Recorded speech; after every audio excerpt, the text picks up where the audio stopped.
Fred here, welcome back to the Gear Obsession channel. In this episode, we will be taking a look at the Fenix E12, so stay tuned.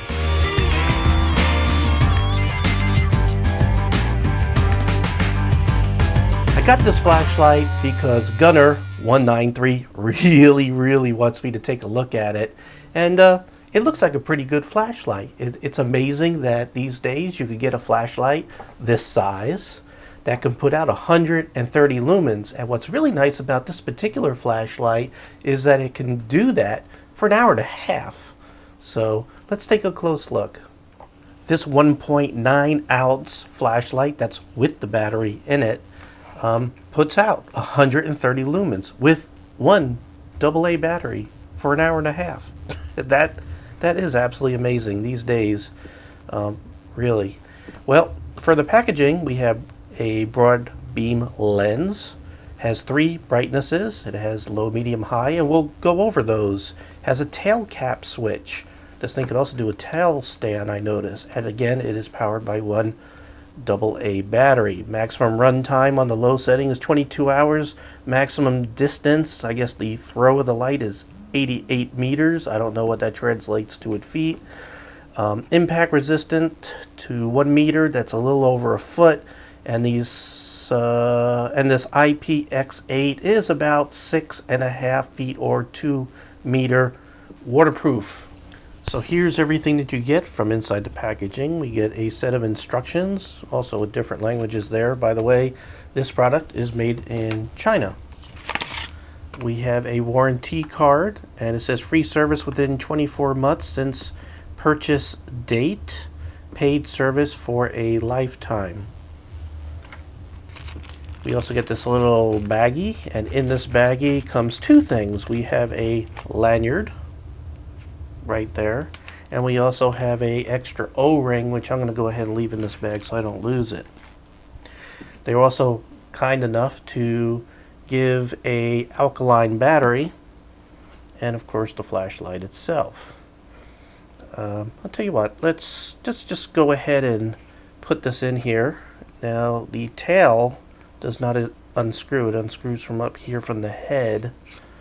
So we'll go ahead and unscrew that. We could see the O-ring right there. Very nice. And there's what that looks like there. So we go ahead and put the positive side up into the tube. And we go ahead and close that up. Immediately came on. Let's go ahead and turn that off. Alright, so first impression, feels nice and solid. It's nice aluminum, nice good grippy knurling, gives you good traction, keeps you from dropping it. However, if you drop it, no problem. It should be able to drop a meter, which is a little over 3 feet, right? My math okay?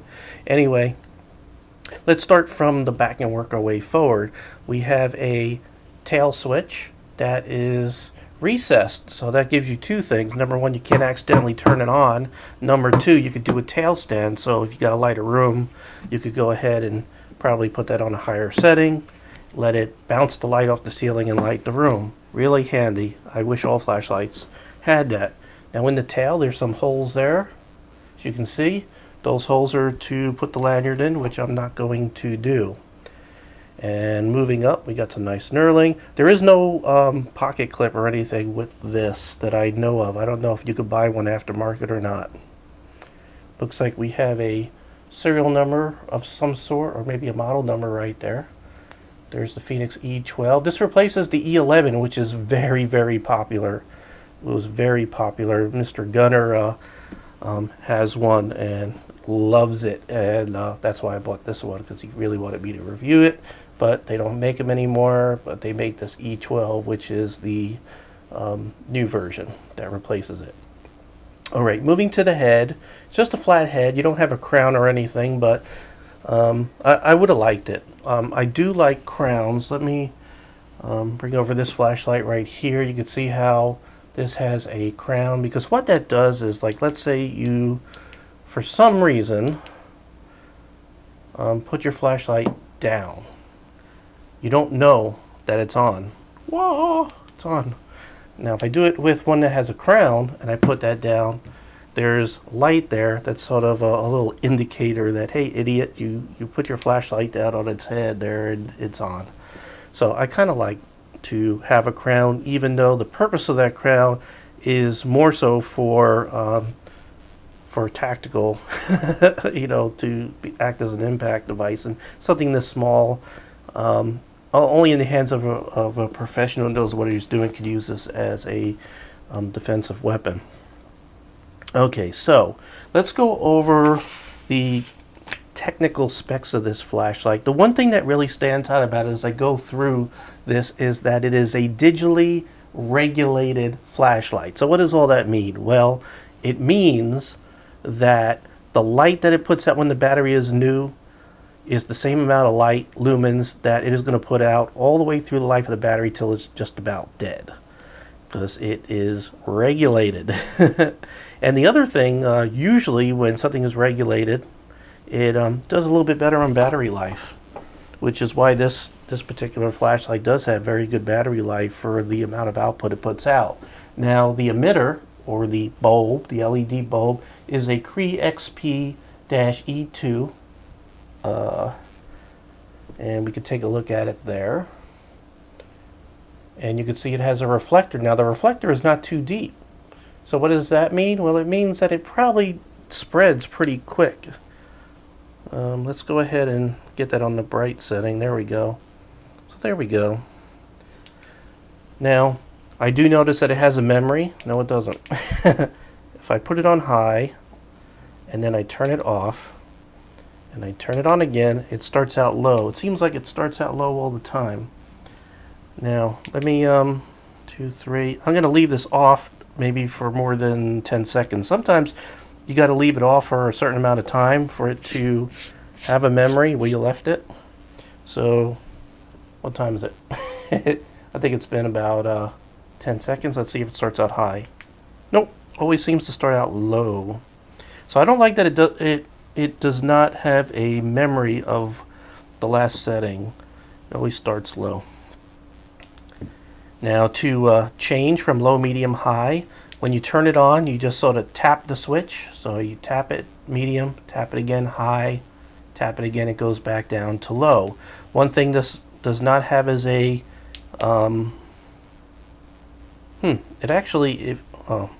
it doesn't have a intermittent. See how this, you press up the button partially and let go, you sort of just where you need it for a second and you don't want to leave it on. Doesn't have that. I think that's called the intermittent button setting, whatever. So it doesn't have that. I would have liked that when you just want to do that quick flash. You got to actually click it and it stays. So no intermittent function. Now for the run times, let's start this. For the low setting, it's putting out 8 lumens for 22 hours with the alkaline battery that's included. Now, if you stick in a nickel metal hydrate or hydride battery, you're going to get 40 hours at 8 lumens on the low setting. On the medium setting, that's 50 lumens for 3. It's hard to see. It's 3 hours and 30 minutes. However, if you put that metal hydrate battery in there, you're going to get 6 hours and 30 minutes. And if you go to the high setting, which again I find this very amazing for a AA battery in a little flash like this. With a alkaline, you get 1 hour, and with a nickel metal hydrate battery, you get 1 hour 30 minutes of run time. So keep in mind that the listings for the run times are for the nickel metal hydride, not the alkaline battery, which is included in this. So, however, it still puts out the same amount of lumen no matter which battery you put in, and that's because it's digitally regulated. Now, I also mentioned that this weighs 1.9 ounces with the battery, and it's about an ounce without the battery. Let's see, I wonder if it has reverse polarity. Whoops. reverse polarity protection. That's when you put the battery in backwards because you're an idiot. Well, well, you definitely can't put the head on that way. You know, you just can't fix stupid. There we go. Doesn't work. So it looks like we have reverse polarity protection, which is really good, considering that this cost $27.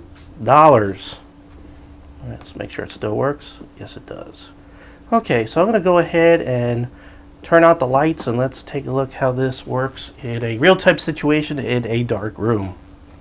Okay, it's about as dark as I can make it in this room. I have so much electronics that there's little LED lights going everywhere. But what I'm going to go ahead and do is I'm holding the flashlight up and I'm going to shine it on the back wall, like toward my flag right there.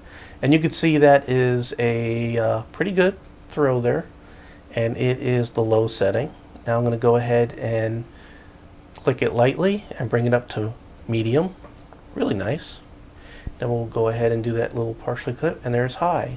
Now it's hard to sort of see this with a camera because the camera's lens closes up. Now, shining this up off the ceiling, and again, it's nice that you can have a tail stand. So I'm just going to go ahead and tail stand it on my desk right there. And wow, I mean, it's lighting this whole room, and it'll stay lit for an hour or an hour and a half, depending on whether you have that alkaline or nickel metal hydrate battery in there. That is absolutely amazing. AA battery, this little tiny guy right there. I don't want to shine it right in your face, but pretty impressive. I did find something pretty interesting with the throw of the Fenix. I'm going to go ahead and bring this to high, and I have here the Archer A1 by Through Night, and they're both in their high settings here. Very interesting. I'm going to go ahead and try to hold these at the same distance. And what I notice is that the spot here on the Fenix is larger, but the flood is weaker and there's less. Kind of interesting. And that actually holds true with every flashlight that I seem to compare. Here's a 511. I'm going to go ahead and pop that up there and try to put this at these. I got to bring this to high every time. And you can see that the spot, now this 511 is like 220 lumens, so of course it's going to be way brighter total amount of light. But still, if you notice, I'm going to hold this at the same distance. See how you have a nice clear spot and flood, whereas here it seems like you have that larger than normal spot for the amount of power you have, and you have sort of a less or weaker flood, and it actually is more graduated from high to low right here, as it's a little more pronounced spot than flood. So that's kind of interesting, and I could see there are benefits and drawbacks to each of these. So pretty interesting. This Fenix light is very different in the way that it throws light, and I'll tell you what, to me it's aggravating that it always starts low and I have to bump it up. Now there's an advantage to that, and that is if you're outside in the dark, it's always going to start low so you don't accidentally ruin your night vision. However, if you use this as EDC inside, and like for me when I'm working in the computer room and I'm back behind racks of computers and everything, I want this thing to come on high, and I'm always going to have to turn it on and then tap it 2 times to get it to high every time. So you know, this might serve the purposes of some folks perfect, and then others might get a little aggravated with that. So let's go ahead and wrap things up.